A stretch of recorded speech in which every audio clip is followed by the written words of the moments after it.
যে একটা ইউনিভার্সিটি দেওয়া দরকার। মুর্শিদাবাদে প্রায় 1 কোটি মানুষ আছে, কটা ইউনিভার্সিটি পাওয়ার দরকার? জোরে বলো। আমার আওয়াজ কারা শুনতে পাচ্ছি? হাত তুলে দেখান তো, হাতটা তুলে রাখুন। কষ্ট হচ্ছে নাকি? মায়েরা শুনতে পাচ্ছ আওয়াজ? হাতটা তুলে রাখেন, আওয়াজ শুনতে পাচ্ছেন? আবার এক হাতটা তুলে রাখুন একটু আওয়াজ আপনাদের কাছ থেকে জানতে চাই। 10 লাখ মানুষ থাকলে একটা ইউনিভার্সিটি দরকার। এখানে প্রায় 1 কোটি মানুষ আছে। মুর্শিদাবাদে কটা ইউনিভার্সিটি হওয়া দরকার? 2026 সালে যদি আপনার বাড়িতে ভোট চাইতে আসে, শাসক দলকে আগে প্রশ্ন করবেন, আগে আমার শিক্ষা ব্যবস্থা ঠিক করো, তারপরে আমার কাছে ভোট চাইতে আসবে। এখানে 1 কোটি মানুষ আছে, উন্নত মানের হসপিটাল নয়।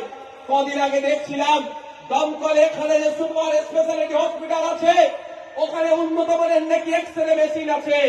এক্সরে মেশিনে যে রিপোর্ট প্রিন্ট হয়ে আসবে সেই পেপারই নয়। এটা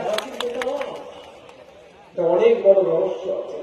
কি বলুন তো, যদি সরকারি স্বাস্থ্য কেন্দ্রে আপনার এক্সরেটা হয়ে যায়, তাহলে বেসরকারিতে গিয়ে টাকা দিয়ে আপনার এক্সরে করবেন কি? তাহলে বেসরকারি যারা আছে তারা মাছি মারবে।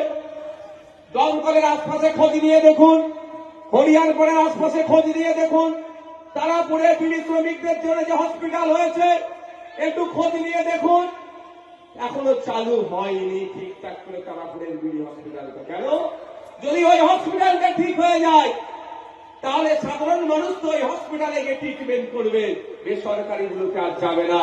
বেসরকারি গুলো তখন মাছি মারবে। তাই খোঁজ নিলে দেখা যাবে হয়তো প্রাইভেট হসপিটাল গুলোর মালিকগুলোর সাথে শাসক দলের নেতাদের খুব ভালো সম্পর্ক, মাসোহারা পায়। যে এক্সরে মেশিন দিয়ে দিল, তুই টেকনিশিয়ান আনবি না।